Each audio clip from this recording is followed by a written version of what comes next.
ఎలక్షన్లు అయిపోయాయి. దాదాపుగా 6 నెలలు దాటింది. 6 నెలలు దాటిన పరిస్థితుల మధ్య మళ్ళీ పార్టీని మనం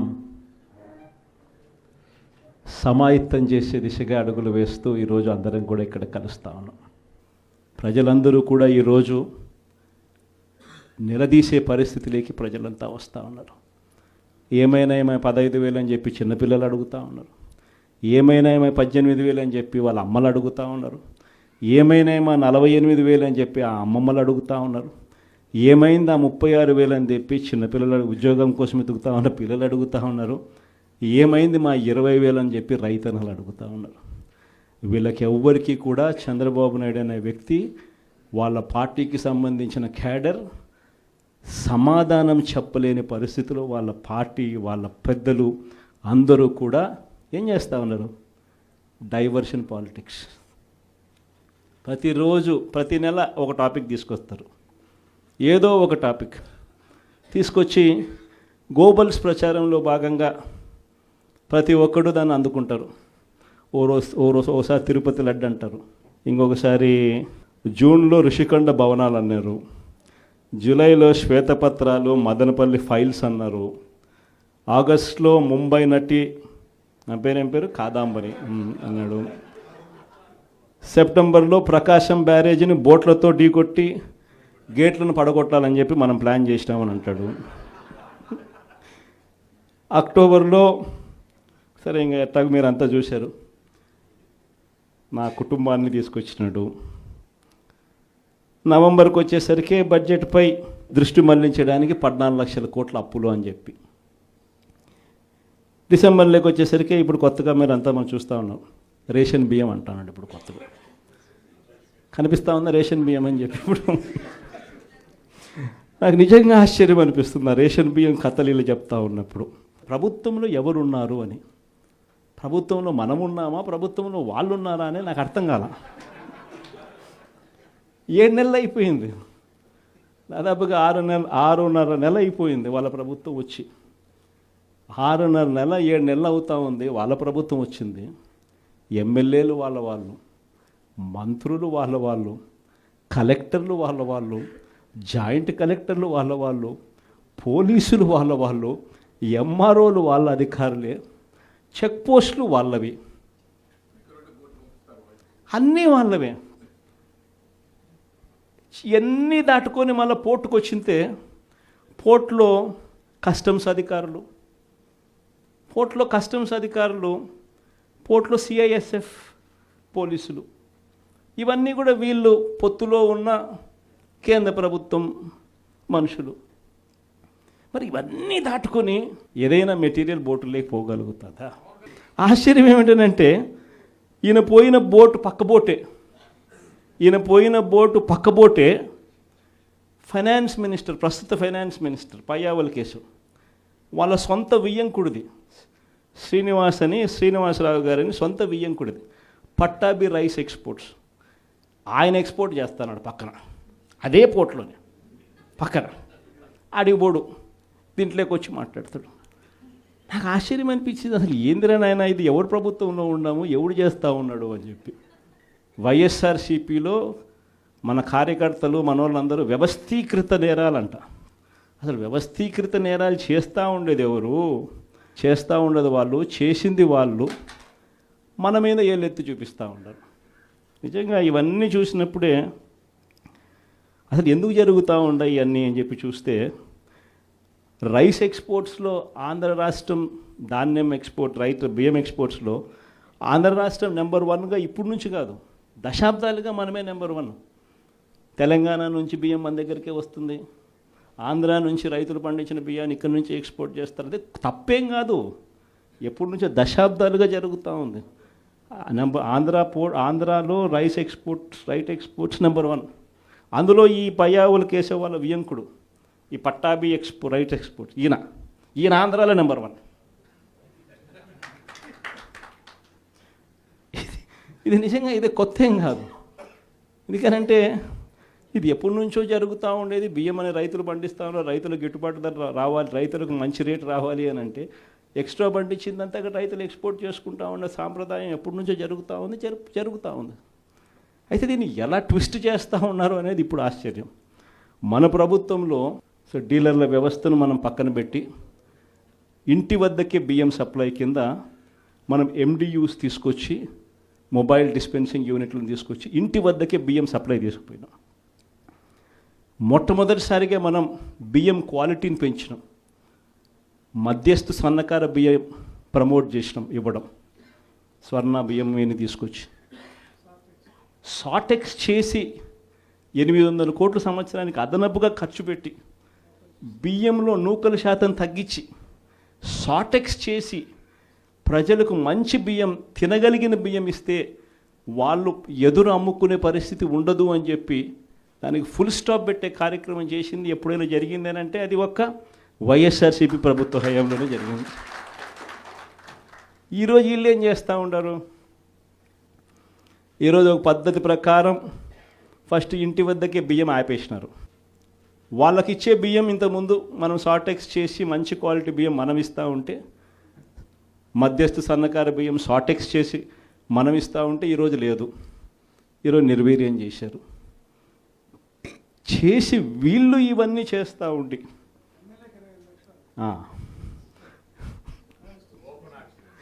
చేసి వీళ్ళు ఇవన్నీ చేస్తూ ఉండి వీళ్ళ వల్ల, వీళ్ళ తప్పిదాల వల్ల ప్రజలకు నాసిరకం బియ్యం సప్లై కావడం వల్ల, ప్రజలకు సరిగ్గా బియ్యం సప్లై చేయకపోవడం వల్ల ఇది రివర్స్. ప్రజల దగ్గర నుంచి ఈ డీలర్లు కొనుక్కోవడం, ఈ డీలర్ల దగ్గర నుంచి ఎమ్మెల్యేలు తీసుకోవడం, ఎమ్మెల్యేల దగ్గర నుంచి ఎక్స్పోర్ట్స్.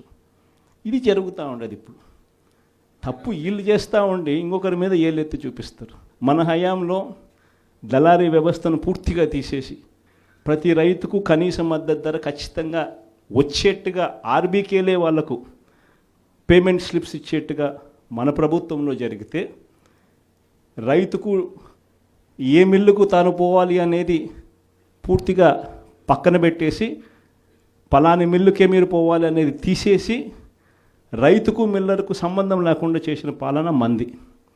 ఆర్బీకే దగ్గరనే మీకు ఎంత రేటు వస్తుంది అని చెప్పి అక్కడే స్లిప్స్ ఇచ్చే కార్యక్రమం జరిగింది, మన హయాంలో జరిగింది. ఈరోజు ఏం జరుగుతూ ఉంది? రైతులు పంట చేతికి వచ్చేసరికి ఈ క్రాప్ లేదు, ఆర్బీకే వ్యవస్థ నీరు గారిపోయింది, ఆర్బీకే దగ్గర కొనుగోలు చేసేవాడు లేడు. సో రైతులు గత్యంతరం లేక మిల్లర్ల దగ్గరికి పోవడం, మిల్లర్లు 300 రూపాయలు 400 రూపాయలు తక్కువ రేటు కొనుగోలు చేయడం, ఇది ఇప్పుడు జరుగుతూ ఉంది. అన్ని రకాలుగా సర్వనాశనం చేస్తూ ఉన్న ఈ పరిస్థితుల మధ్య, ఈ డైవర్షన్ పాలిటిక్స్ మధ్య ఈరోజు మనం పార్టీ బలోపేతానికి, పార్టీ బలోపేతంతో పాటు ప్రజల తరపున మనం నిలబడడానికి ఏ రకమైన ఉద్యమం చేయాలి, ఎలా ఉద్యమాలు చేయాలి అని చెప్పి ఆలోచన చేయడానికి మనం అంతా కూడా ఈరోజు సన్నద్ధమైనాం. ఎందుకంటే ప్రజల తరపున మళ్ళీ పోరాటం చేయాల్సిన సమయం వచ్చింది. ప్రజల తరపున ప్రజలకు దగ్గర కావాల్సిన సమయం వచ్చింది. ప్రజలు ఇబ్బందుల్లో ఉన్నప్పుడు మనం ఉన్నాము అన్న భరోసా ప్రజలకు మనం ఇవ్వాలి. ప్రతి అడుగులోనూ వ్యతిరేకతే. ఒకవైపున చేయాల్సిన ఏ మంచి పని జరగలేదు. సూపర్ 6లు లేవు, సూపర్ 7లు లేవు. మరోవైపున వ్యవస్థలన్నీ పూర్తిగా నీరు గారిపోయాయి. విద్యారంగం కానీ, వైద్య రంగం కానీ, వ్యవసాయ రంగం కానీ, డోర్ డెలివరీ కానీ, గవర్నెన్స్ కానీ. మరోవైపున చూస్తే బాధుడే బాధుడు. కరెంటు బిల్లులు ముట్టుకుంటే, కరెంటు బిల్లులు ఈరోజు ముట్టుకుంటే ఈ నెల స్టార్ట్ అయింది. ఇంకా మొదటి డోసే 6,000 కోట్ల రూపాయలకు సంబంధించిన మొదటి డోసు ఈరోజు ఇచ్చినాడు ఈ నెల బిల్లులో. నవంబర్ నెల బిల్లు, డిసెంబర్ నెల బిల్లు, ఏ ఇంటికి వెళ్ళి కరెంటు బిల్లు ఎంత అని చెప్పి తేడా అడిగితే ప్రతి ఇంట్లో కూడా తేడా కనిపిస్తుంది. కనీసం 300 రూపాయలు పైన రేట్లు పెరిగినాయి. అది ఈ నెలే. రేపు నెల మరో 9,000 కోట్లు వేస్తున్నాడు. ఆ 9,000 కోట్ల భారం కూడా రేపు నెల బిల్లులో ఇంకా కనిపిస్తుంది. అంటే కరెంటు బిల్లులు ఇంకా షాక్ కొట్టే పరిస్థితిలోకి కరెంటు బిల్లులు వచ్చేస్తున్నాయి. ఒకవైపున బాధుడే బాధుడు. రోడ్ల మీద ట్యాక్స్ అంట. రోడ్ల మీద ట్యాక్స్ అట. ఆశ్చర్య కలిగించే విషయం ఏంటంటే రోడ్లు బాగు చేయడం కోసం రోడ్ల మీద ట్యాక్సులు వేసే కార్యక్రమం నేషనల్ హైవేస్ మీద మనం అంతో ఇంతో చూసినాం, కానీ గ్రామీణ రోడ్ల మీద కూడా రోడ్లు బాగు చేయడం కోసం రోడ్ల మీద ట్యాక్సులు వేసే బాదుడు కార్యక్రమానికి చంద్రబాబు నాయుడు గారు శ్రీకారం చుడతా ఉన్నారు. ఆశ్చర్యం నిజంగా ఏమిటంటే ఆయన హయాంలో మన హయాంలో రెండు తేడా చూస్తే రోడ్ల మీద మనం ఖర్చు పెట్టింది 43,000 కోట్ల చిల్లర అయితే ఆయన హయాంలో ఖర్చు పెట్టింది 27,000 కోట్ల చిల్లర మాత్రమే. అక్కడ కూడా మనమే ఇన్ని సంక్షేమ పథకాలు చేస్తూ కూడా అక్కడ కూడా మనమే ఎక్కువ ఖర్చు పెట్టాం. ఈరోజు చంద్రబాబు నాయుడు గారి హయాంలో సంపద సృష్టి అని అంటే దాని అర్థం బాదుడే బాదుడు. ఇది చంద్రబాబు నాయుడు హయాంలో డెఫినిషన్ సంపద సృష్టికి సంబంధించి. ఒకవైపునేమో మనం కడతా ఉన్న మెడికల్ కాలేజీలు అమ్ముతానంటాడు, మరోవైపున మనం కడతా ఉన్న పోర్టులు, ఎందుకు మీ రామాయపట్నం పోర్టు దశాబ్దాలుగా చూస్తూ ఉన్నాం, ఎవడన్నా పోర్టు కట్టాడా? ఈరోజు ఆ పోర్టు దాదాపుగా పూర్తిగా వస్తూ ఉంది.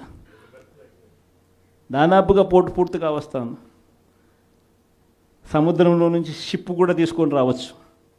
అప్పుడే మన ఎన్నికల అయిపోయే టయానికే ఒక బర్త అయిపోయింది. ఇప్పుడు దాదాపుగా రెండో బర్త కూడా పూర్తయిపోస్తూ ఉంది. ఇలాంటి పోర్టులు రాష్ట్రం మొత్తం మీద మనం రాకమునుపు 4 ప్రదేశాలలో 6 పోర్టులు కడతా ఉంటే మన 5 ఏళ్లలోనే మనము మరో 4 పోర్టులు కట్టడానికి శ్రీకారం చుట్టాం. అవన్నీ ఇప్పుడు అమ్ముతాడట చెనిక్కాయలకు బెల్లాలకి. ఈ పోర్టులు కూడా అంతే, ఈ మెడికల్ కాలేజీలు కూడా అంతే. ఇది సంపద సృష్టి అని అంటారు. ఇవన్నీ పోర్టులు ఉంటే ఈ పోర్టుల వల్ల ఉద్యోగాలు వస్తాయి, ఈ పోర్టుల వల్ల రాష్ట్ర ప్రభుత్వానికి అదనపు ఆదాయాలు పెరుగుతాయి. దీన్ని సంపద సృష్టి అంటారు. ఇదే పోర్టు ఈరోజు కట్టడానికి 4,000 కోట్లు అవుతుందని అనుకుంటే ఇదే పోర్టు ఇంకొక 10 ఏళ్లలో ఇదే పోర్టు కట్టడానికి 4,000 కాదు, కావాల్సింది 10,000 కోట్లు కావాల్సి వస్తుంది. అందుకే దీనిని సంపద సృష్టి అని అంటారు. పద్ధతి ప్రకారం అమ్మే కార్యక్రమాలు పెట్టినాడు తన దగ్గర వాళ్ళకందరికీ కూడా. ఇవన్నీ కూడా జరుగుతూ ఉన్నాయి. కాబట్టి మనందరినీ కూడా నేను కోరేది ఏంటంటే అందరూ ఇక పోరు బాట పట్టాల్సిందే. మనం నేను వెలుగొండ ప్రాజెక్ట్ పూర్తి అయిపోయింది. 2 టన్నులలో నేను ప్రయాణం చేసి ఈ పక్క నుంచి ఆ పక్కకు 2 టన్నులు పూర్తి అయిపోయినట్టుగా జాతికి కూడా అంకితం కూడా చేశాం. 2 టన్నులు పూర్తి అయిపోయినాయి. నల్లమల సాగర్ ప్రాజెక్టు రిజర్వాయర్ కూడా అయిపోయింది. 1,00,000 ఎకరాలకు నీళ్లు అందించగలిగిన మెయిన్ కెనాల్స్ కూడా అయిపోయింది. కేవలం మిగిలిపోయింది ఏమిటనంటే R&R కింద డబ్బులు ఇవ్వడం. ఆ R&R కింద ఆ రిజర్వాయర్కి సంబంధించి 1,200 కోట్ల రూపాయలు డబ్బు ఇస్తే నీళ్ళు నింపేసేయచ్చు. అదొక్కటి మాత్రమే ఇప్పుడు చేయాలి అని చెప్పి, ఈ సంవత్సరం చేయాలి అని చెప్పి పోస్ట్పోన్ చేసినాం. ఈ సంవత్సరం చేయాలని అక్టోబర్ లోపల, అంటే జూన్ నుంచి అక్టోబర్ మధ్యలో చేసేసుకొని అక్టోబర్లో నీళ్లు నింపడానికి మనం పూర్తి చేసిన ప్రాజెక్టును ఈ రోజుకి అంతే 52 టీఎంసీలు నీళ్లు పెట్టగలిగిన పరిస్థితి ఉన్న ప్రాజెక్టును, అయిపోయిన ప్రాజెక్టుకు కూడా R&R డబ్బులు ఇవ్వకుండా, అది కూడా రైతులకు నీళ్ళు ఇవ్వాలన్న ధ్యాస కూడా లేకుండా పక్కన పెట్టారు. మార్కాపురం మెడికల్ కాలేజ్ మీ అందరికీ కూడా పక్కనే కనిపిస్తూ ఉంటుంది. ఆల్మోస్ట్ వచ్చింది మార్కాపురం మెడికల్ కాలేజ్. చూస్తే బిల్డింగులు చూస్తే చక్కగా కనిపిస్తాయి. అది ఇప్పుడు అమ్మడానికి సిద్ధమంటాం. ఆశ్చర్యం నిజంగా ఇలాంటి వాళ్ళని చూస్తూ ఉన్నప్పుడు. ఈ నెల 3 ప్రోగ్రామ్స్ పెట్టాం. ఈ 13వ తారీఖున రైతులకు సంబంధించిన ప్రధానమైన డిమాండ్ల మీద, మరీ ముఖ్యంగా పెట్టుబడి సహాయం. మా 20,000 ఏమైంది? అప్పుడేమన్నారు? జగన్ 13,500 ఇస్తానన్నాడు. ఆ 13,500లో కూడా 6,000 రూపాయలు PM కిసాన్ అని చెప్పి అన్నారా లేదా? అంటే ఎలాంటి ఇంప్రెషన్ ఇచ్చినారు? వీళ్ళు ఇచ్చే 20,000 ఆ PM కిసాన్ 6,000 కాక అది కాక మీరు 20,000 ఇస్తానట్టుగా ఇంప్రెషన్ ఇచ్చినారా? ఇప్పుడు ఏమైంది? అది పోయింది, ఇది పోయింది. ఇప్పుడేమైంది? అది పోయింది, ఇది పోయింది. ఇది నిలదీసే కార్యక్రమం. ప్లస్ ప్రతి చోట కూడా ధాన్యం పండించే ఏరియాలలో మరీ ముఖ్యంగా ఎక్కడ కూడా ఎంఎస్పి రావడంలో ఎవరిని అడిగినా 300 రూపాయలు 400 రూపాయలు తక్కువ రేటుకు అమ్ముకోవాల్సిన పరిస్థితిలో ధాన్యం కొనుగోలు జరుగుతూ ఉన్నాయి.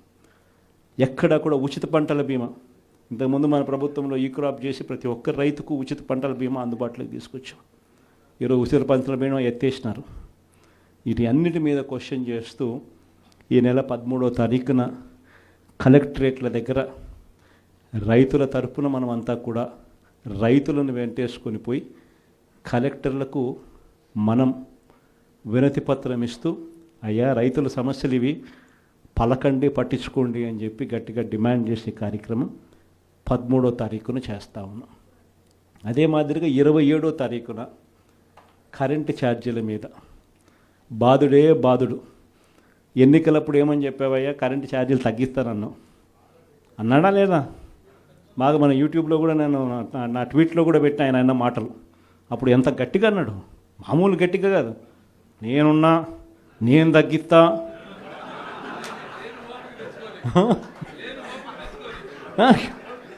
అన్న మాటలన్నీ కూడా మామూలు మాటలు కాదు. తీరా వచ్చిన తర్వాత 6 నెలలు తిరక్క మునిపే 15,000 కోట్ల రూపాయలు బాధుడే బాధుడు ఉట్టి కరెంటు మీద. సో దీన్ని క్వశ్చన్ చేస్తూ 27వ తారీఖున 3వ తారీఖున జనవరి 3వ తారీఖున ఫీజు రీయింబర్స్మెంట్ అందక పిల్లలు ఇబ్బందులు పడతా ఉన్న పరిస్థితులు. మనం ప్రతి క్వార్టర్, ప్రతి 3 నెలలకు ఒకసారి పిల్లలకు 3 నెలలు అయిపోయిన వెంటనే ఫీజులు ఇస్తూ ఉన్న పరిస్థితి మన ప్రభుత్వం. విద్యా దీవెన, వసతి దీవెన క్వార్టర్ అయిపోయిన వెంటనే, 3 నెలలు అయిపోయిన వెంటనే 4వ నెల వెరిఫై చేసి 5వ నెలలో పిల్లల తల్లుల చేతుల్లో డబ్బులు పెట్టి పిల్లలకు విద్యా దీవెన, వసతి దీవెన కింద పూర్తి ఫీజు రీయింబర్స్మెంట్ మనం ఇస్తూ ఉంటే, ఈరోజు ఈ జనవరి వచ్చేసరికి 4 త్రైమాసికాలు, ప్రతి త్రైమాసికం తర్వాత ఇస్తూ ఉన్న మన పాలన 4 త్రైమాసికాలు అయినా కూడా పట్టించుకొని చంద్రబాబు పాలన. జనవరి, ఫిబ్రవరి, మార్చ్ సంబంధించిన త్రైమాసికం ఏప్రిల్లో వెరిఫికేషన్ చేసి మేలో ఇవ్వాలి. మేలో ఎన్నికలయ్యాయి అంతే. జూన్ వచ్చాడు, జూన్ 4వ తారీఖు అంతే. ఆన్ నుంచి స్టార్ట్ అయింది. జనవరి, ఫిబ్రవరి, మార్చ్ పోయింది, ఏప్రిల్, మే, జూన్ పోయింది, జూలై, ఆగస్ట్, సెప్టెంబర్ పోయింది, అక్టోబర్, నవంబర్, డిసెంబర్ 4 త్రైమాసికాలకు సంబంధించి విద్యా దీవెన పూర్తిగా ఎగరగొట్టాడు. వసతి దీవెన కింద ప్రతి ఏప్రిల్లో మనం ఖచ్చితంగా క్రమం తప్పకుండా పిల్లలకు బోర్డింగ్ అండ్ లాడ్జింగ్ ఖర్చుల కోసం ఇస్తూ ఉంటుంది. ఈరోజు చంద్రబాబు నాయుడు ప్రభుత్వం వచ్చిన తర్వాత ఈ సంవత్సరం పూర్తిగా 0. ఈ విద్యా దీవెన, వసతి దీవెన అందక పిల్లలు ఇంజనీరింగ్ చదువులు మానేసి పొలం పనులలో పనులు చేసుకుంటా ఉన్న పరిస్థితులు. కాలేజీ యాజమాన్యాలు ఫీజులు కట్టకపోతే కాలేజీలకు మేము రావద్దండి అని చెప్పి చెప్తా ఉన్న పరిస్థితులు. ఫీజులు కట్టకపోతే నీకు సర్టిఫికెట్లు ఇవ్వమని చెప్తా ఉన్న పరిస్థితులు. సో ఆ పిల్లల తరపున జనవరి 3వ తారీఖున విద్యా దీవెన, వసతి దీవెన ఎందుకు ఇవ్వడం లేదయ్యా అని చంద్రబాబు నాయుడు ప్రశ్నిస్తూ దాని మీద ఒక ధర్నా. సో ఈ 3 ప్రోగ్రామ్స్ ఈ డిసెంబర్, జనవరి 3వ తారీఖు వరకున మనం ప్రోగ్రాముల్లో అనౌన్స్ చేసినాం. ఈ 3 ప్రోగ్రాములు విజయవంతం చేయడంలో మీ పాత్ర చాలా అంటే చాలా అవసరము, చాలా అంటే చాలా క్రిటికల్ అన్నది కూడా ప్రతి ఒక్కరూ కూడా గమనించవలసిందిగా మీ అందరితో కూడా సవినీయంగా కూడా ప్రార్థిస్తా ఉన్నా. ఇది కాక నా ప్రోగ్రాంలు పార్టీ బిల్డింగ్ గురించి కూడా చెప్పాలి. ఎందుకనంటే మన పార్టీ గ్రామ స్థాయిలో కూడా మన పార్టీ బలంగా ఉంది. కానీ బలంగా ఉన్న ఈ పార్టీని ఆర్గనైజ్ స్ట్రక్చర్లోకి తీసుకొని రావాలి. ఆర్గనైజ్ స్ట్రక్చర్లోకి తీసుకొచ్చే కార్యక్రమంలో భాగంగా పార్టీలో క్రియాశీలక మార్పులకు ఇప్పటికే నాంది పలికిన నా ప్రోగ్రాం కూడా సంక్రాంతి తర్వాత జనవరి 3వ వారం, జనవరి 4వ వారం నుంచి నా ప్రోగ్రాం కూడా ప్రతి పార్లమెంట్లోనూ నేను కూడా వచ్చి 2 రోజులు అక్కడే నిద్రపోతాను. ప్రతి బుధవారము ప్రతి గురువారము ఒక్కో పార్లమెంట్ నియోజకవర్గంలో అక్కడే ఉంటా. బుధవారం 3 నియోజకవర్గాలు, గురువారం మరో 4 నియోజకవర్గాలు, మొత్తంగా ఆ 2 రోజులు అక్కడే ఉంటూ శుక్రవారం కూడా అవసరాన్ని బట్టి అదే జిల్లాలో ఉండే కార్యక్రమం చేస్తూ ఉన్నాం. ప్రోగ్రాం కూడా మనం పెట్టబోయే ప్రోగ్రాం పేరు కూడా కార్యకర్తలతో జగనన్న పార్టీ బలోపేతానికి దిశానిర్దేశం అనే పేరుతో ఆ ప్రోగ్రాంలో పార్టిసిపేట్ చేసే కార్యక్రమం చేస్తాము. యుద్ధం అంతా ఎలా ఉంది అని అంటే విపరీతమైన చంద్రబాబు నాయుడుతో యుద్ధం చేయడం లేదు. మనం ఓ ఈనాడుతో యుద్ధం చేస్తున్నాం, ఓ ఆంధ్రజ్యోతితో యుద్ధం చేస్తున్నాం, ఓ TV5తో యుద్ధం చేస్తూ ఉన్నాం. వీళ్ళందరూ కాకుండా ఒక చెడిపోయి ఉన్న ITDP అనే ఒక వ్యవస్థతో కూడా యుద్ధం చేస్తూ ఉన్నాం. వీళ్ళంతా ఏంది, రోజు డైవర్షన్ పాలిటిక్స్, నెల నెల ఒక డైవర్షన్ పాలిటిక్స్. ఒక అబద్ధం వేస్తారు, ఆ అబద్ధాన్ని మనం తుడుచుకోవాలి. ఈ రకమైన డైవర్షన్ పాలిటిక్స్తో రోజు యుద్ధం చేస్తూ ఉన్నాం. ప్రజలకు చేసిన మంచి ఏది లేదు, ప్రజలకు చేసిన మంచి ఏది కూడా చెప్పుకునేదానికి ఏమీ లేదు. కాబట్టి మట్టేయడమే, బురద వేయడమే అదే పనిగా పెట్టుకున్న ఒక వ్యవస్థతో యుద్ధం చేస్తాం. ఈ వ్యవస్థలోకి యుద్ధం లేక మనం కూడా చేయాలి అని అంటే మీలో ప్రతి ఒక్కరు కూడా, ప్రతి ఒక్కరికి ఒక ఫేస్బుక్ పేజ్ ఉండాలి, ప్రతి ఒక్కరికి వాట్సాప్ ఉండాలి, ప్రతి ఒక్కరికి యూట్యూబ్ ఉండాలి, ప్రతి ఒక్కరికి కూడా ఈ మాధ్యమాలలో ట్విట్టర్ అకౌంట్ ఉండాలి. ప్రతి ఒక్కరికి కూడా మనం కూడా ఈ మాధ్యమాలలో మనకు కూడా ఉండాలి. ఎక్కడైనా మన గ్రామంలో ఏదైనా అన్యాయం జరుగుతున్నప్పుడు టకాని ఫోటో తీసి మనమే ప్రశ్నించాలి. ఎందుకు పెన్షన్ ఇవ్వడం లేదు ఈ అమ్మకు, ఇదిగో ఫోటో. ఎందుకు మా గ్రామంలో మా స్కూల్స్లో నాడు నేడు ఆగిపోయింది, ఇదిగో ఫోటో. ఎందుకు అమ్మఒడి రావడంలా, ఎందుకు మా విలేజ్ క్లినిక్లో పరిస్థితి ఇంత దారుణంగా ఉంది అని క్వశ్చన్ చేస్తూ ఫోటో తీయడం, క్వశ్చన్ చేయడం, అప్లోడ్ చేయడం. ఇలా ప్రతి ఒక్కళ్ళం తయారు కావాలి. ప్రతి ఒక్కళ్ళం కూడా ఆర్గనైజ్ పద్ధతిలోకి మాదిరిగా పోయి గ్రామ స్థాయిలో మనం ప్రజలకు దగ్గర కాగలిగే కార్యక్రమం ఖచ్చితంగా జరగాలి. లేకపోతే వీళ్ళు చేస్తూ ఉన్న వక్రభాష్యం మామూలుగా లేదు. ప్రతి ఒక్కరి మీద బురద జల్లడమే, ప్రతి ఒక్కటి అబద్ధం చెప్పడమే, ప్రతి ఒక్కటి వక్రీకరించడమే. దీన్ని తిప్పికొడుతూ ప్రజలకు దగ్గరగా ఉండే కార్యక్రమం దగ్గరుండి మనం చేయాలి. కాబట్టి ఆర్గనైజ్ స్ట్రక్చర్లో మిమ్మల్ని అందరినీ కూడా భాగస్వాములు చేసే కార్యక్రమం. రెండవ విషయం మీ అందరికీ కూడా చెప్పడానికి అందరినీ కూడా రమ్మని చెప్పడం జరిగింది. ఎలక్షన్లు అయిపోయాయి, దాదాపుగా 6 నెలలు దాటింది. 6 నెలలు దాటిన పరిస్థితుల మధ్య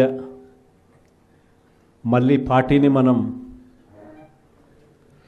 సమాయత్తం చేసే దిశగా అడుగులు వేస్తూ ఈరోజు అందరం కూడా ఇక్కడ కలుస్తూ ఉన్నాం.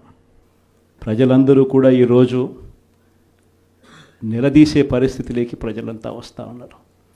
ఏమైనా 15,000 అని చెప్పి చిన్నపిల్లలు అడుగుతూ ఉన్నారు, ఏమైనా 18,000 అని చెప్పి వాళ్ళ అమ్మలు అడుగుతూ ఉన్నారు, ఏమైనా 48,000 అని చెప్పి ఆ అమ్మమ్మలు అడుగుతూ ఉన్నారు, ఏమైంది 36,000 అని చెప్పి చిన్నపిల్లలు ఉద్యోగం కోసం ఎదుగుతూ ఉన్న పిల్లలు అడుగుతూ ఉన్నారు, ఏమైంది 20,000 అని చెప్పి రైతన్నలు అడుగుతూ ఉన్నారు.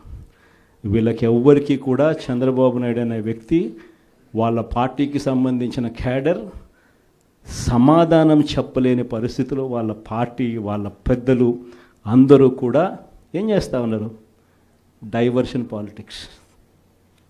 ప్రతిరోజు ప్రతి నెల ఒక టాపిక్ తీసుకొస్తారు, ఏదో ఒక టాపిక్ తీసుకొచ్చి గోబల్స్ ప్రచారంలో భాగంగా ప్రతి ఒక్కడు దాన్ని అందుకుంటారు.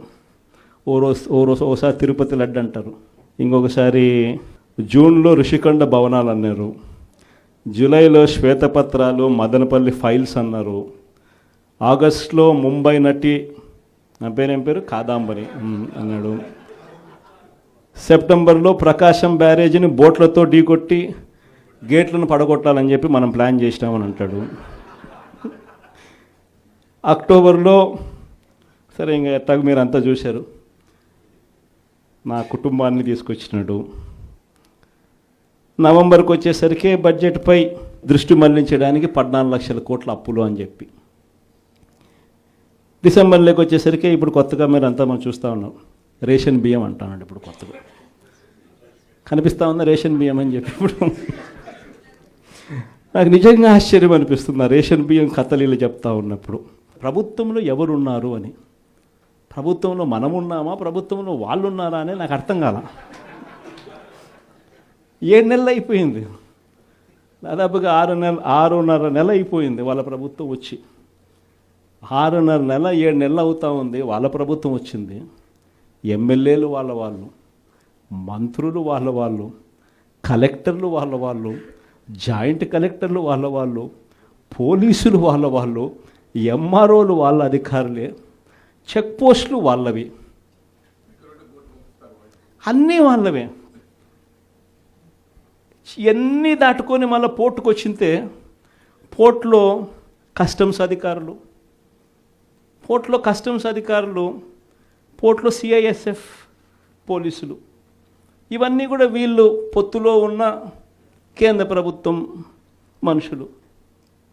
మరి ఇవన్నీ దాటుకొని ఏదైనా మెటీరియల్ బోటులోకి పోగలుగుతుందా? ఆశ్చర్యం ఏమిటంటే ఈయన పోయిన బోటు పక్క బోటే ఫైనాన్స్ మినిస్టర్, ప్రస్తుత ఫైనాన్స్ మినిస్టర్ పయ్యావుల కేశవ్ వాళ్ళ సొంత వియ్యంకుడిది, శ్రీనివాసరావు గారిని సొంత వియ్యంకుడిది, పట్టాభి రైస్ ఎక్స్పోర్ట్స్. ఆయన ఎక్స్పోర్ట్ చేస్తాడు పక్కన, అదే పోర్ట్లోనే పక్కన. అడిగిపోడు దీంట్లోకి వచ్చి మాట్లాడతాడు. నాకు ఆశ్చర్యం అనిపించింది, అసలు ఏందిరా నాయన ఇది, ఎవరు ప్రభుత్వంలో ఉన్నాము, ఎవడు చేస్తూ ఉన్నాడు అని చెప్పి. వైఎస్ఆర్సీపీలో మన కార్యకర్తలు మనోళ్ళందరూ వ్యవస్థీకృత నేరాలంట. అసలు వ్యవస్థీకృత నేరాలు చేస్తూ ఉండేది ఎవరు? చేస్తూ ఉండదు వాళ్ళు, చేసింది వాళ్ళు, మన మీద ఏళ్ళెత్తి చూపిస్తూ ఉండరు. నిజంగా ఇవన్నీ చూసినప్పుడే అసలు ఎందుకు జరుగుతూ ఉన్నాయి ఇవన్నీ అని చెప్పి చూస్తే, రైస్ ఎక్స్పోర్ట్స్లో ఆంధ్ర రాష్ట్రం, ధాన్యం ఎక్స్పోర్ట్, బియ్యం ఎక్స్పోర్ట్స్లో ఆంధ్ర రాష్ట్రం నెంబర్ 1గా ఇప్పుడు నుంచి కాదు, దశాబ్దాలుగా మనమే నెంబర్ 1. తెలంగాణ నుంచి బియ్యం మన దగ్గరికే వస్తుంది, ఆంధ్ర నుంచి రైతులు పండించిన బియ్యాన్ని ఇక్కడి నుంచి ఎక్స్పోర్ట్ చేస్తారు. అదే తప్పేం కాదు, ఎప్పటి నుంచో దశాబ్దాలుగా జరుగుతూ ఉంది. ఆంధ్రాలో రైస్ ఎక్స్పోర్ట్స్ నెంబర్ 1. అందులో ఈ పయ్యావుల కేశవ్ వాళ్ళ వియంకుడు, ఈ పట్టాభి రైట్ ఎక్స్పోర్ట్స్, ఈయన ఆంధ్రాలో నెంబర్ 1. ఇది నిజంగా ఇది కొత్త ఏం కాదు. ఎందుకనంటే ఇది ఎప్పటి నుంచో జరుగుతూ ఉండేది. బియ్యం అనే రైతులు పండిస్తూ ఉన్నారు, రైతులకు గిట్టుబాటు ధర రావాలి, రైతులకు మంచి రేటు రావాలి అని అంటే ఎక్స్ట్రా పండించిందంతా రైతులు ఎక్స్పోర్ట్ చేసుకుంటూ ఉండే సాంప్రదాయం ఎప్పటి నుంచో జరుగుతూ ఉంది. అయితే దీన్ని ఎలా ట్విస్ట్ చేస్తూ ఉన్నారు అనేది ఇప్పుడు ఆశ్చర్యం. మన ప్రభుత్వంలో డీలర్ల వ్యవస్థను మనం పక్కన పెట్టి ఇంటి వద్దకే బియ్యం సప్లై కింద మనం MDUs తీసుకొచ్చి, మొబైల్ డిస్పెన్సింగ్ యూనిట్లను తీసుకొచ్చి ఇంటి వద్దకే బియ్యం సప్లై తీసుకుపోయినాం. మొట్టమొదటిసారిగా మనం బియ్యం క్వాలిటీని పెంచినాం, మధ్యస్థ సన్నకార బియ్యం ప్రమోట్ చేసినాం, ఇవ్వడం, స్వర్ణ బియ్యం అని తీసుకొచ్చి సాటెక్స్ చేసి 800 కోట్ల సంవత్సరానికి అదనపుగా ఖర్చు పెట్టి బియ్యంలో నూకల శాతం తగ్గించి సాటెక్స్ చేసి ప్రజలకు మంచి బియ్యం, తినగలిగిన బియ్యం ఇస్తే వాళ్ళు ఎదురు అమ్ముకునే పరిస్థితి ఉండదు అని చెప్పి దానికి ఫుల్ స్టాప్ పెట్టే కార్యక్రమం చేసింది ఎప్పుడైనా జరిగింది అంటే అది ఒక్క వైఎస్ఆర్సీపీ ప్రభుత్వ హయాంలోనే జరిగింది. ఈరోజు వీళ్ళు ఏం చేస్తూ ఉంటారు? ఈరోజు ఒక పద్ధతి ప్రకారం ఫస్ట్ ఇంటి వద్దకే బియ్యం ఆపేసినారు. వాళ్ళకి ఇచ్చే బియ్యం ఇంతకుముందు మనం సాటెక్స్ చేసి మంచి క్వాలిటీ బియ్యం మనం ఇస్తూ ఉంటే, మధ్యస్థ సన్నకార బియ్యం సాటెక్స్ చేసి మనం ఇస్తూ ఉంటే ఈరోజు లేదు, ఈరోజు నిర్వీర్యం చేశారు. చేసి వీళ్ళు ఇవన్నీ చేస్తూ ఉండి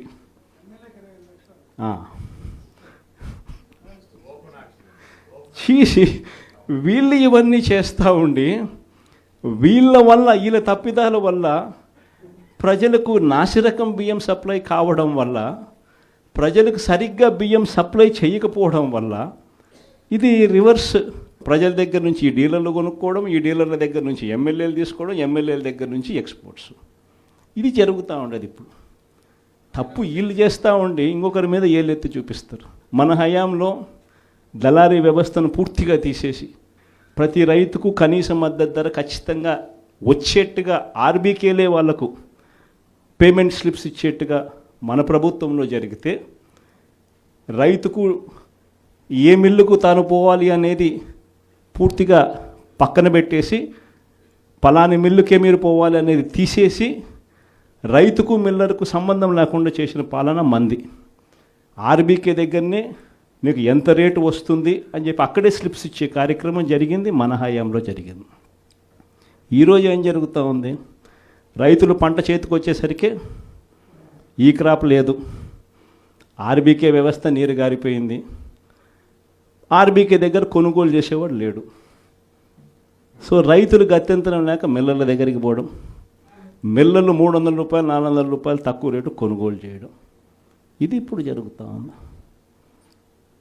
అన్ని రకాలుగా సర్వనాశనం చేస్తూ ఉన్న ఈ పరిస్థితుల మధ్య, ఈ డైవర్షన్ పాలిటిక్స్ మధ్య ఈరోజు మనం పార్టీ బలోపేతంతో పాటు ప్రజల తరపున మనం నిలబడడానికి ఏ రకమైన ఉద్యమం చేయాలి, ఎలా ఉద్యమాలు చేయాలి అని చెప్పి ఆలోచన చేయడానికి మనం అంతా కూడా ఈరోజు సన్నద్ధమైనాం. ఎందుకంటే ప్రజల తరపున మళ్ళీ పోరాటం చేయాల్సిన సమయం వచ్చింది, ప్రజల తరపున ప్రజలకు దగ్గర కావాల్సిన సమయం వచ్చింది. ప్రజలు ఇబ్బందుల్లో ఉన్నప్పుడు మనం ఉన్నాము అన్న భరోసా ప్రజలకు మనం ఇవ్వాలి. ప్రతి అడుగులోనూ వ్యతిరేకతే.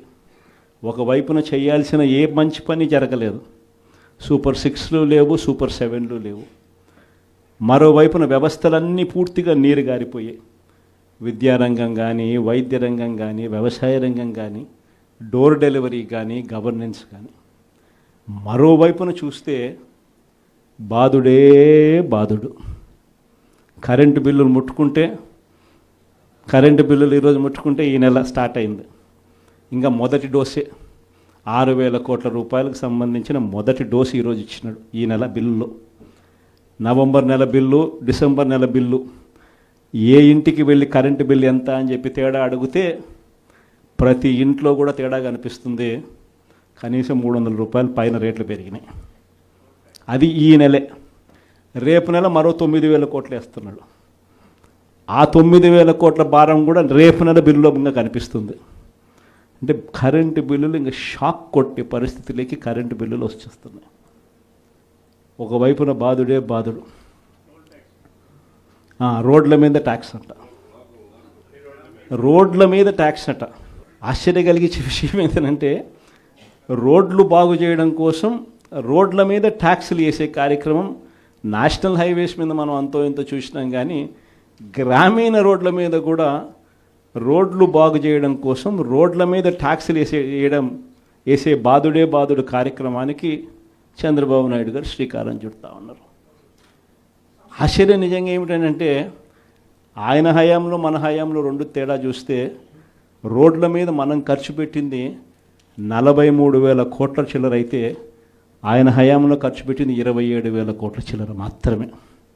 అక్కడ కూడా మనమే ఇన్ని సంక్షేమ పథకాలు చేస్తూ కూడా అక్కడ కూడా మనమే ఎక్కువ ఖర్చు పెట్టాం. ఈరోజు చంద్రబాబు నాయుడు గారి హయాంలో సంపద సృష్టి అని అంటే దాని అర్థం బాధుడే బాధుడు. ఇది చంద్రబాబు నాయుడు హయాంలో డెఫినిషన్ సంపద సృష్టికి సంబంధించి. ఒకవైపునేమో మనం కడతా ఉన్న మెడికల్ కాలేజీలు అమ్ముతానంటాడు, మరోవైపున మనం కడతా ఉన్న పోర్టులు, ఎందుకు మీ రామాయపట్నం పోర్టు దశాబ్దాలుగా చూస్తూ ఉన్నాం. ఎవడన్నా పోర్టు కట్టాడా? ఈరోజు ఆ పోర్టు దాదాపుగా పూర్తిగా వస్తూ ఉంది. పోర్టు పూర్తిగా వస్తూ ఉంది. సముద్రంలో నుంచి షిప్ కూడా తీసుకొని రావచ్చు. అప్పుడే మన ఎన్నికల అయిపోయే టయానికే ఒక బర్త్ అయిపోయింది. ఇప్పుడు దాదాపుగా 2వ బర్త్ కూడా పూర్తి అయిపోవస్తూ ఉంది. ఇలాంటి పోర్టులు రాష్ట్రం మొత్తం మీద మనం రాకమునుపు 4 ప్రదేశాలలో 6 పోర్టులు కడతా ఉంటే, మన 5 ఏళ్లలోనే మనము మరో 4 పోర్టులు కట్టడానికి శ్రీకారం చుట్టాం. అవన్నీ ఇప్పుడు అమ్ముతాడట చెనిక్కాయలకు, బెల్లాలకి. ఈ పోర్టులు కూడా అంతే, ఈ మెడికల్ కాలేజీలు కూడా అంతే. ఇది సంపద సృష్టి అని అంటారు. ఇవన్నీ పోర్ట్లు ఉంటే ఈ పోర్ట్ల వల్ల ఉద్యోగాలు వస్తాయి, ఈ పోర్ట్ల వల్ల రాష్ట్ర ప్రభుత్వానికి అదనపు ఆదాయాలు పెరుగుతాయి. దీన్ని సంపద సృష్టి అంటారు. ఇదే పోర్టు ఈరోజు కట్టడానికి 4,000 కోట్లు అవుతుందని అనుకుంటే, ఇదే పోర్టు ఇంకొక 10 ఏళ్లలో ఇదే పోర్టు కట్టడానికి 4,000 కాదు, కావాల్సింది 10,000 కోట్లు కావాల్సి వస్తుంది. అందుకే దీనిని సంపద సృష్టి అని అంటారు. పద్ధతి ప్రకారం అమ్మే కార్యక్రమాలు పెట్టినాడు తన దగ్గర వాళ్ళకి అందరికీ కూడా. ఇవన్నీ కూడా జరుగుతూ ఉన్నాయి. కాబట్టి మేము మనందరినీ కూడా నేను కోరేది ఏంటంటే, అందరూ ఇక పోరు బాట పట్టాల్సిందే. మనం నేను వెలుగొండ ప్రాజెక్ట్ పూర్తి అయిపోయింది. 2 టన్నెళ్లలో నేను ప్రయాణం చేసి ఈ పక్క నుంచి ఆ పక్కకు 2 టన్నెళ్ళు పూర్తి అయిపోయినట్టుగా జాతికి కూడా అంకితం కూడా చేశాం. 2 టన్నెళ్ళు పూర్తి అయిపోయినాయి. Nallamala reservoir, Nallamala Sagar project reservoir కూడా అయిపోయింది. 1,00,000 ఎకరాలకు నీళ్లు అందించగలిగిన మెయిన్ కెనాల్స్ కూడా అయిపోయింది. కేవలం మిగిలిపోయింది ఏమిటనంటే R&R కింద డబ్బులు ఇవ్వడం. ఆ R&R కింద ఆ రిజర్వాయర్కి సంబంధించి 1,200 కోట్ల రూపాయలు డబ్బు ఇస్తే నీళ్ళు నింపేసేయచ్చు.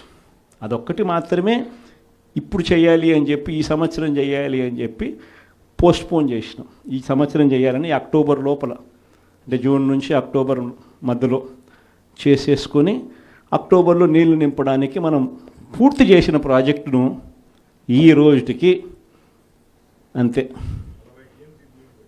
52 టీఎంసీలు నీళ్లు పెట్టగలిగిన పరిస్థితి ఉన్న ప్రాజెక్టును, అయిపోయిన ప్రాజెక్టుకు కూడా R&R డబ్బులు ఇవ్వకుండా, అది కూడా రైతులకు నీళ్ళు ఇవ్వాలన్న ధ్యాస కూడా లేకుండా పక్కన పెట్టారు.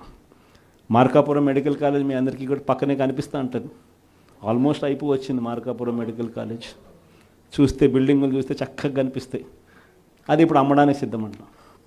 ఆశ్చర్యం నిజంగా ఇలాంటి వాళ్ళని చూస్తూ ఉన్నప్పుడు. ఈ నెల 3 ప్రోగ్రామ్స్ పెట్టినాం. ఈ 13వ తారీఖున రైతులకు సంబంధించిన ప్రధానమైన డిమాండ్ల మీద, మరీ ముఖ్యంగా పెట్టుబడి సహాయం. మా 20,000 ఏమైంది?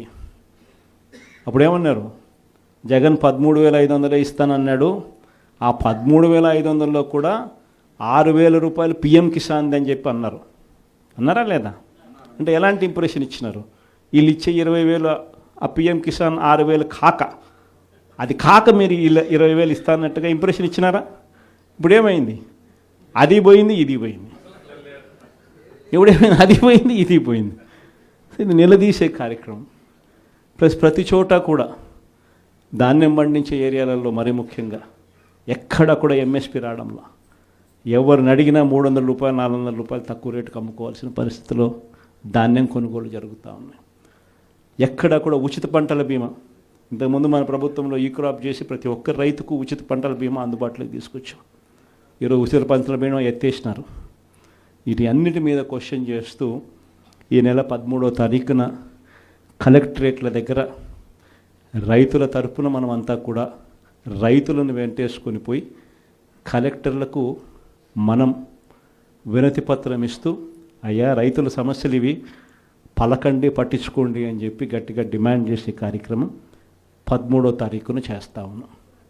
అదే మాదిరిగా 27వ తారీఖున కరెంటు ఛార్జీల మీద బాధుడే బాధుడు. ఎన్నికలప్పుడు ఏమని చెప్పావయ్యా? కరెంటు ఛార్జీలు తగ్గిస్తానన్నావు. అన్నాడా లేదా? బాగా మన యూట్యూబ్లో కూడా నేను నా ట్వీట్లో కూడా పెట్టిన ఆయన అన్న మాటలు. అప్పుడు ఎంత గట్టిగా అన్నాడు, మామూలు గట్టిగా కాదు. నేను తగ్గిస్తా,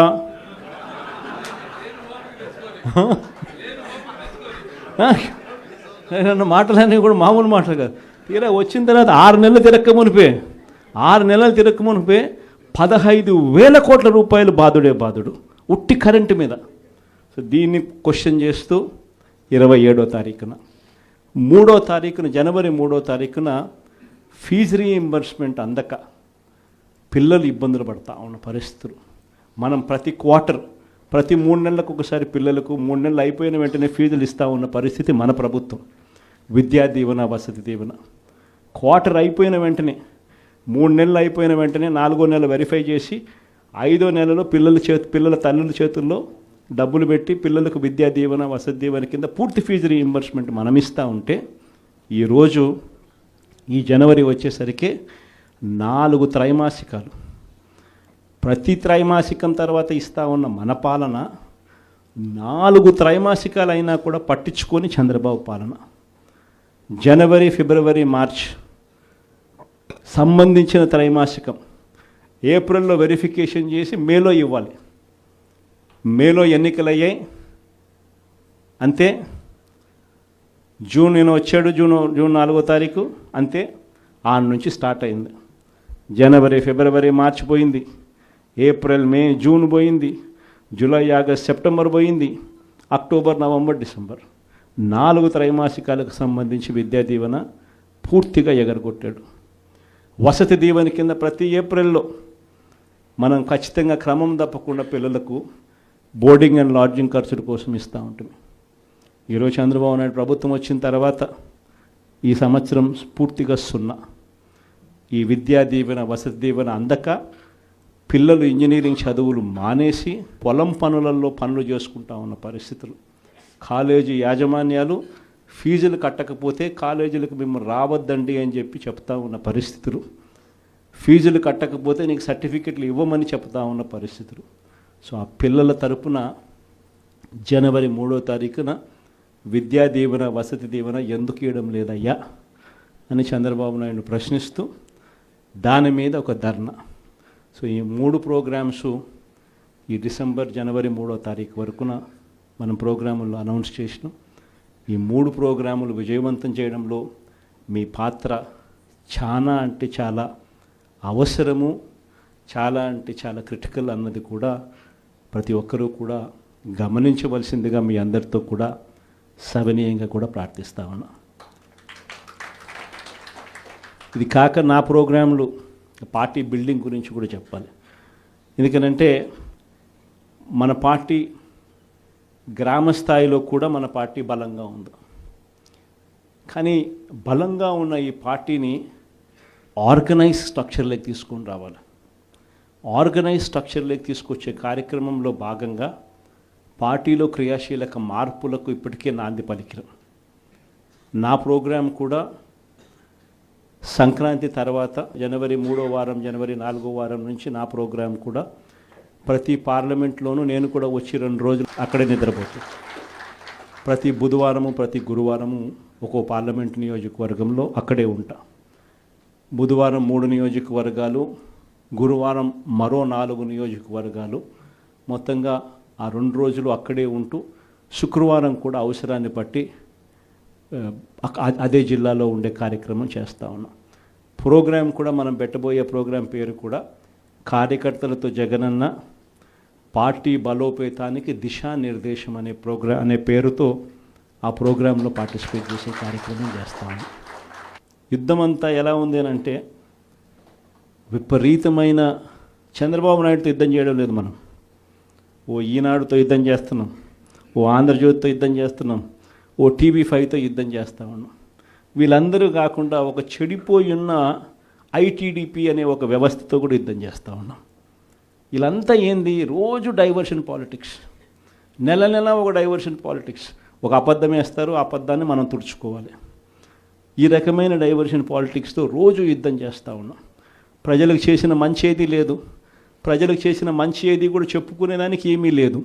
కాబట్టి మట్టేయడమే, బురద వేయడమే అదే పనిగా పెట్టుకున్న ఒక ఈ మాధ్యమాలలో మనకు కూడా ఉండాలి. ఎక్కడైనా మన గ్రామంలో ఏదైనా అన్యాయం జరుగుతున్నప్పుడు టకాని ఫోటో తీసి మనమే ప్రశ్నించాలి. ఎందుకు పెన్షన్ ఇవ్వడం లేదు ఈ అమ్మకు, ఇదిగో ఫోటో. ఎందుకు మా గ్రామంలో మా స్కూల్స్లో నాడు నేడు ఆగిపోయింది, ఇదిగో ఫోటో. ఎందుకు అమ్మఒడి రావడంలా, ఎందుకు మా విలేజ్ క్లినిక్లో పరిస్థితి ఇంత దారుణంగా ఉంది అని క్వశ్చన్ చేస్తూ ఫోటో తీయడం, క్వశ్చన్ చేయడం, అప్లోడ్ చేయడం, ఇలా ప్రతి ఒక్కళ్ళం తయారు కావాలి. ప్రతి ఒక్కళ్ళం కూడా ఆర్గనైజ్ పద్ధతులకి మాదిరిగా పోయి గ్రామ స్థాయిలో మనం ప్రజలకు దగ్గర కాగలిగే కార్యక్రమం ఖచ్చితంగా జరగాలి.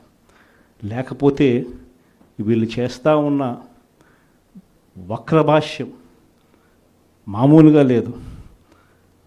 ప్రతి ఒక్కరి మీద బురద చల్లడమే, ప్రతి ఒక్కటి అబద్ధం చెప్పడమే, ప్రతి ఒక్కటి వక్రీకరించడమే. దీన్ని తిప్పికొడుతూ ప్రజలకు దగ్గరగా ఉండే కార్యక్రమం దగ్గరుండి మనం చేయాలి. కాబట్టి ఆర్గనైజ్ స్ట్రక్చర్లో మిమ్మల్ని అందరినీ కూడా భాగస్వాములు చేసే కార్యక్రమం. రెండవ విషయం మీ అందరికీ కూడా చెప్పడానికి అందరినీ కూడా రమ్మని చెప్పడం జరిగింది.